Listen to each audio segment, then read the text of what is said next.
کام میں لگے ہوئے ہیں۔ میں نے یہ بات کل عرض کی تھی کہ انشاءاللہ آج وفاق المدارس العربیہ پاکستان اور اتحاد تنظیمات مدارس پاکستان کے صدر حضرت اقدس مولانا مفتی محمد تقی عثمانی صاحب دامت برکاتہم العالیہ تشریف لائیں گے اور وہ آپ سے مخاطب ہوں گے۔ اس لیے ہم تو سب باتیں کر چکے ہیں اور حضرت کے ہم شکر گزار ہیں۔ یہ اللہ تبارک و تعالیٰ کا انعام ہے اور اس کی رحمت ہے کہ اللہ نے وفاق المدارس کو ہر زمانے اور دور میں عظیم شخصیات بطور سربراہ عطا فرمائی ہیں، اور میں نے کل ان کا تذکرہ بھی کیا تھا، اور یہ بھی اللہ کا انعام اور اللہ کی رحمت ہے کہ اب اللہ نے ہمیں حضرت مولانا مفتی محمد تقی صاحب دامت برکاتہم بطور صدر وفاق عطا فرمائے۔ ہم اللہ کا جتنا بھی شکر ادا کریں اتنا کم ہے۔ میں حضرت سے درخواست کروں گا کہ وہ آپ سے مخاطب ہوں۔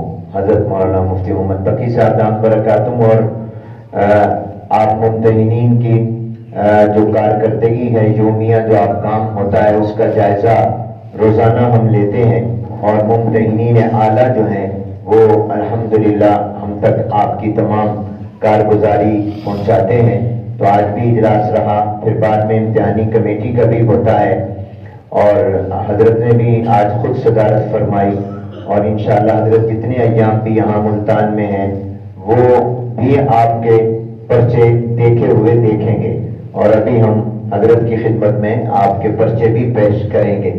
تو یقیناً آپ اس انداز میں پرچے چیک کریں گے کہ آپ کو حضرت کی دعائیں ملیں، غائبانہ دعائیں ملیں۔ اور میں نے آپ سے کہا تھا کہ ہم یہ حضرت سے سرخرو ہونا چاہتے ہیں، یہ سرٹیفکیٹ لینا چاہتے ہیں کہ حضرت آپ کے پرچے اور کام کو دیکھنے کے بعد یہ فرمائیں کہ آپ لوگوں نے بہترین ممتحنین کا انتخاب کیا ہے اور بہترین ممتحنین اعلیٰ کا انتخاب کیا ہے۔ تو اس لیے اب ہمارے بارے میں بھی یہ تبصرہ آپ کے اختیار میں ہے، تو آپ حضرات ذرا توجہ فرمائیں، تعاون فرمائیں اور محنت فرمائیں۔ اور میں نے حضرت سے درخواست کی ہے کہ حضرت روزانہ ہمیں عصر کے بعد کا وقت بھی عنایت فرما دیں، اور عصر کے بعد حضرت کی اصلاحی مجلس ہو جائے۔ اس وقت تو زیادہ انتظامی باتیں ہوں گی، تو عصر کے بعد یہ کہ ہم سب محتاج اصلاح ہے، تو حضرت نے میری یہ درخواست قبول کر لی ہے، تو انشاءاللہ عصر کے بعد حضرت کی اصلاحی مجلس بھی انشاءاللہ ہوگی۔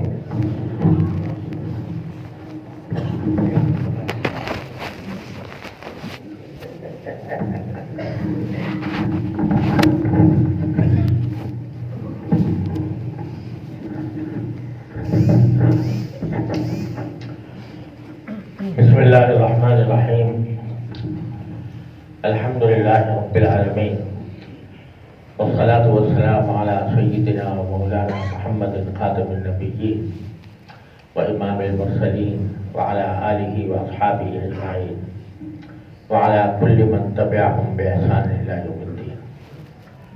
اما بعد،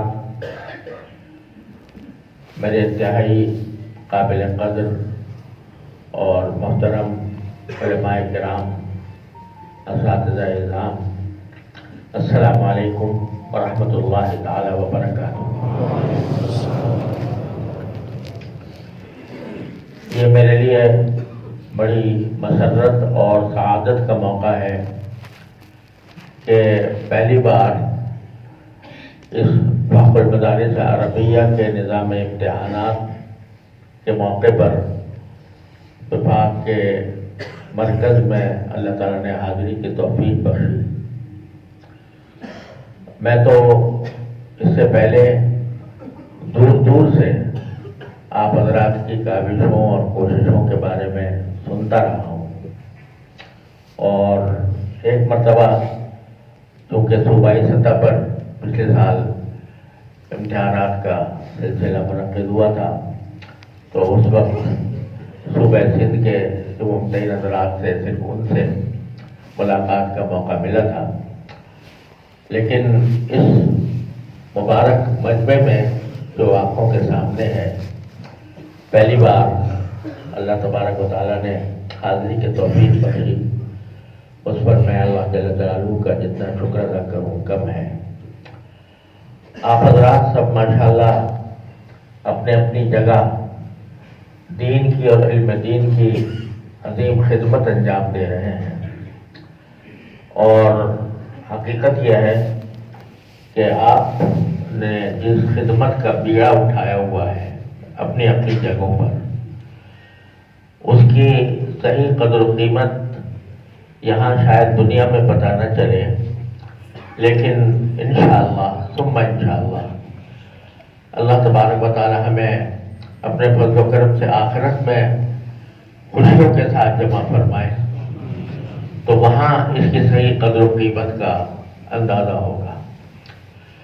یہاں آج کی دنیا میں خوش نصیب خوشحال اس کو سمجھا جاتا ہے کہ جو دنیاوی مال و دولت سے مالا مال ہو، جس کے پاس کوٹھیاں ہوں، جس کے پاس جائیدادیں ہوں، اور جو جاہ و منصب رکھتا ہو۔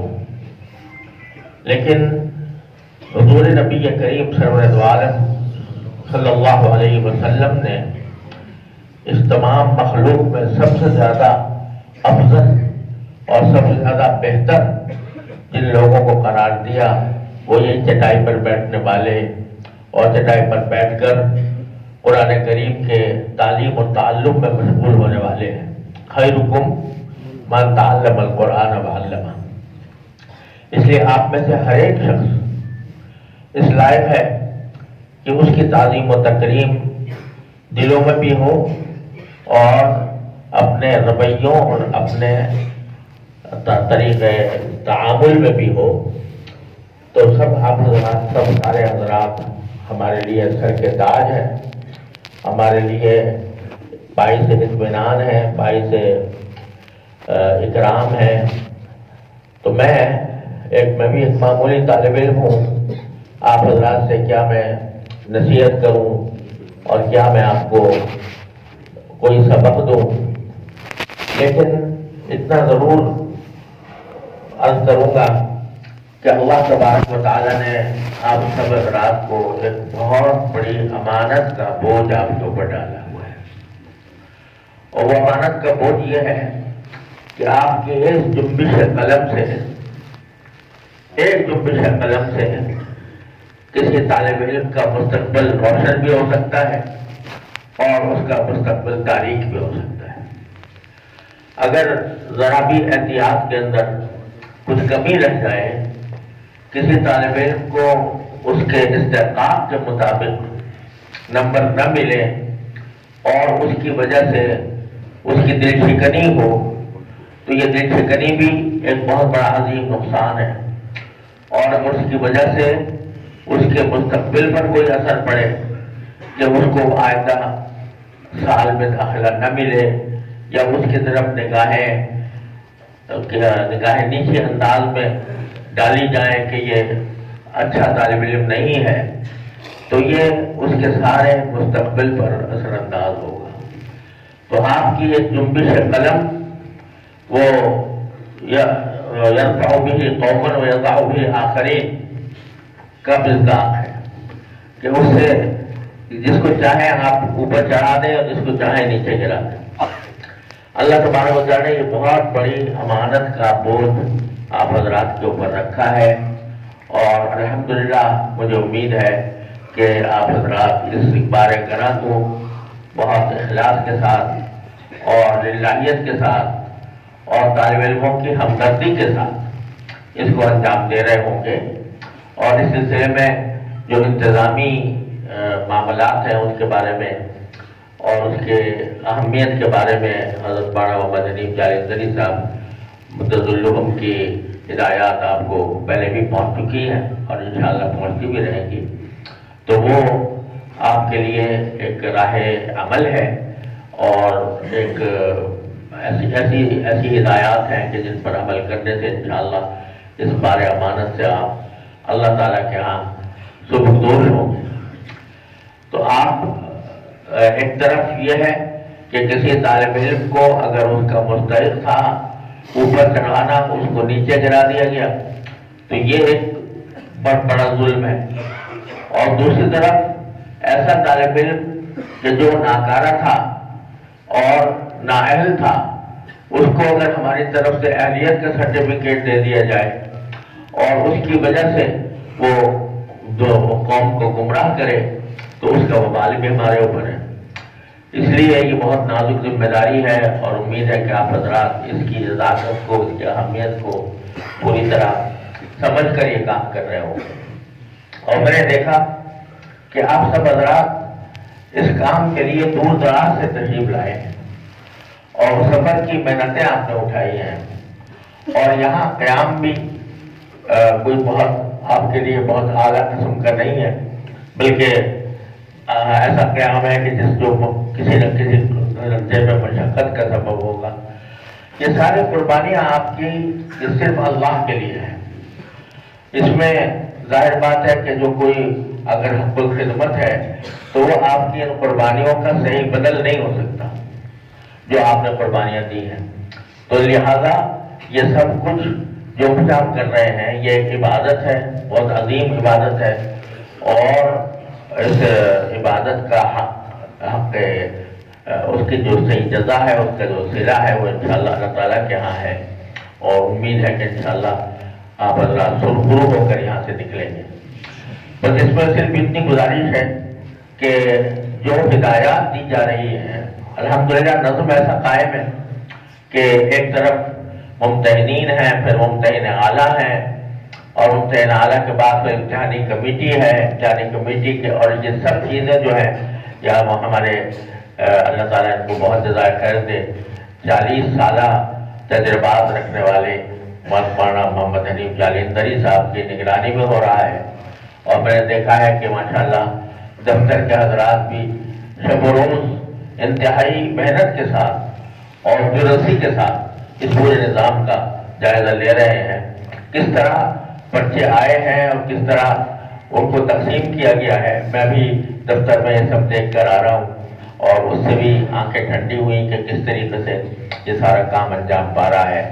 تو آپ ان ہدایات جو کچھ دی جا رہی ہیں وہ بہت سارے تجربات کا نتیجہ ہے، اور اس نظام کے اندر جو درجہ بدرجہ چیکنگ ہے یا درجہ بدرجہ جو جانچ ہے، تو وہ انشاءاللہ تعالی آپ کے کام کو مزید بہتر بنائے گی. اس کو اپنے اوپر کوئی بوجھ نہ سمجھے بلکہ اپنے کام کے لیے ایک معاون سمجھے. اور میں بھی کیونکہ میں نے ابھی پہلی بار مجھے حاضری کا موقع ملا ہے اور پہلی بار آپ حضرات کے دیکھے ہوئے بچے کسی نہ کسی درجے میں انشاءاللہ میرے پاس بھی آئیں گے، اور میں ان سے استفادے کی نیت سے ان کو دیکھوں گا کہ آپ حضرات نے کس طرح ان پرچوں کا جائزہ لیا ہے. تو استفادے کی نظر سے دیکھوں گا کہ خود بھی مجھے فائدہ ہو، اور اگر میرے ذہن میں کوئی تجویز آئے تو وہ بھی میں انشاءاللہ پیش کروں گا. تو امید ہے کہ انشاءاللہ یہ فریضہ آپ بہترین طریقے سے انجام دے رہے ہوں گے. جہاں تک اصلاحی مجلس کا تعلق ہے، مولانا محمد حنیف صاحب نے ارشاد فرمایا کہ اصلاحی مجلس، میں بس تو اصلاح کا اہل نہیں ہوں، میں خود اصلاح کا محتاج ہوں، اور میں کیا دوسرے کی اصلاح کروں گا. دوسرے یہ کہ مجھے یہ احساس ہوتا ہے کہ آپ حضرات صبح سے 8 بجے سے 12 بجے تک تو اس کام میں مشغول رہتے ہیں، اور پھر ظہر سے لے کر عصر تک مشغول رہتے ہیں، پھر مغرب سے لے کر عشاء تک مشغول رہتے ہیں. تو کچھ وقت تو آپ کو ذہنی اطمینان کا اور ذہنی سکون کا ملنا چاہیے. اگر روزانہ میں آپ کے اوپر مسلط ہو جاؤں گا تو کہیں آپ کے کام میں کوئی نقص پیدا نہ ہو. لہذا روزانہ کی بجائے انشاءاللہ کسی وقت ایسا کریں گے جس وقت مناسب ہوگا، تو اس وقت میں 1-2 مرتبہ حضرات سے مذاکرہ کر لوں گا. اور مذاکرہ ہمیں ہر شخص کو کرنا چاہیے. میں خود بھی اس کا محتاج ہوں کہ اپنے بڑوں سے جو ہدایات سنی ہیں وہ آپ حضرات تک بطور تکرار پہنچا دوں. تو وہ انشاءاللہ کسی وقت کر لیں گے، لیکن روزانہ کی شاید پابندی نہ ہو سکے. اللہ تبارک و تعالیٰ سے میں دعا کرتا ہوں کہ آپ کے کاموں میں سہولت بھی پیدا فرمائے، آسانی بھی پیدا فرمائے، اور زیادہ سے زیادہ آپ کو اپنی امانت کو صحیح طریقے سے ادا کرنے کی توفیق عطا فرمائے. میں اس دعا کے ساتھ آپ حضرات سے فی الحال میں زیادہ وقت نہیں لینا چاہتا. وآخر دعوانا الحمدللہ رب العالمین. اللهم صل على سيدنا محمد وعلى آل سيدنا محمد كما صليت على إبراهيم وعلى آل إبراهيم إنك حميد مجيد. یا ارحم الراحمین اپنے فضل و کرم اپنے رحمت سے ہمارے تمام گناہوں کو معاف فرما. یا اللہ ہمارے اعمال و اخلاق کی اصلاح فرما. یا اللہ ہمیں اخلاص نیت عطا فرما دے. یا اللہ ہمیں للہیت عطا فرما دے. یا اللہ اپنے جو کچھ ذمہ داریاں آپ نے ہم پر ڈالی ہیں اے اللہ ان کو بطریقہ حسن ان سے عہدہ برا ہونے کی توفیق عطا فرما. یا اللہ یہ تقریباً 4 لاکھ اس وقت طلبہ اور طالبات جو پورے ملک میں پھیلے ہوئے ہیں یا اللہ ان کے مستقبل کا یہ فیصلہ ہونے والا ہے. یا اللہ اپنے رحمت سے ہماری ہمیں ہدایت فرما, ہمیں توفیق عطا فرما کہ ان کے لیے ہم خیر خواہی کا اور بہتری کا فیصلہ کریں. اور یا اللہ ہمیں اپنے فرائض کو آپ اپنے رضا کے مطابق انجام دینے کی توفیق عطا فرما. یا اللہ ہر طرح کے شر سے ہماری حفاظت فرما. یا اللہ ہمارے نفس کے مقاصد اور شرور سے ہماری حفاظت فرما. یا اللہ ہر طرح کے فتنوں سے ہماری حفاظت فرما. یا اللہ تمام حضرات کو جو اس نیک مقصد کے لیے یہاں جمع ہوئے ہیں ان کے اجتماع کو بھی قبول فرما, ان کے آنے اور ان کے صبر کو بھی قبول فرما, اور ان کے جدوجہد کو بھی قبول فرما, اور اس کے بہترین نتائج یا اللہ دنیا کے اندر بھی اور آخرت کے اندر ان کو عطا فرما. یا اللہ یا رحمان یا رحیم یا کریم, جن حضرات نے اس مبارک کام کے اندر جس طرح کا بھی حصہ لیا ہے یا اللہ ان کو بہترین جزا دنیا و آخرت کے اندر عطا فرما. یا اللہ ان کوششوں کو قبول فرما لے. یا اللہ یہ ہماری جہد متواضع ہے, یا اللہ اس جہد متواضع کو اپنے بارگاہ میں شرف قبول عطا فرما. یا اللہ یا رحمان یا رحیم یا کریم, تمام حاضرین کو ان کے تمام جائز مقاصد میں کامیابی عطا فرما. یا اللہ سب تمام مقاصد یا اللہ تمام مسائل اور مشکلات جس کا کوئی شکار ہے یا اللہ اس کے مسائل اور مشکلات کو آسانی کے ساتھ حل فرما دیجیے. یا اللہ تمام حاضرین کو ان کی محنت پر جزائے خیر عطا فرما. یا اللہ یا رحمان یا رحیم یا کریم, انا نسألک من خیر ما سألک من عبدک و نبیک سیدنا محمد صلی اللہ علیہ وسلم, ونعوذ بک من شر ما استعاذک من عبدک و نبیک سیدنا محمد صلی اللہ علیہ وسلم. ربنا تقبل منا انك انت السميع العليم وتب علينا انك انت التواب الرحيم. وصلى الله تعالى على خير خلقه سيدنا مولانا محمد وعلى آله واصحابه اجمعين آمین برحمتک. ایک گزارش وہی یہ ہے کہ ہمارے اہل علم میں یہ تصویر لینے کا بہت زیادہ افسوس ہے کہ بہت زیادہ رواج ہوتا جا رہا ہے. ہر کام کے ساتھ تصویر, ہر کام کے ساتھ تصویر. تو میں آپ حضرات سے التجا کرتا ہوں کہ مساجد کو اور مدارس کو اور اہل علم کو اس سے اپنے آپ کو محفوظ رکھیں, اس سے بچانے کی پوری کوشش کریں. اور وہ یہ جو کچھ بھی آپ کر رہے ہیں یا ہم کر رہے ہیں, یہ جتنا خاموشی کے ساتھ اور جتنا تشہیر کے بغیر ہوگا اتنی اس میں انشاءاللہ برکت بھی ہوگی. اس واسطے خود بھی اس سے اعتراض فرمائیں اور اپنے احباب کو بھی اس سے محفوظ رکھنے کی تلقین فرمائیں. میرے پاس پتہ نہیں کئی خطوط آئے ہیں جس میں بڑے دردناک حالات بیان کیے گئے ہیں تصویر کے سلسلے میں. تو یہ میں آپ حضرات سے گزارش کرتا ہوں کہ اس کو ہمارے اہل علم کے حلقوں میں اس کی ترویج کو ہر قیمت پر بند کرنے کی کوشش کی جائے. انشاءاللہ اس کا بہترین اجر آپ حضرات کو عطا ہوگا. والسلام علیکم ورحمۃ اللہ وبرکاتہ.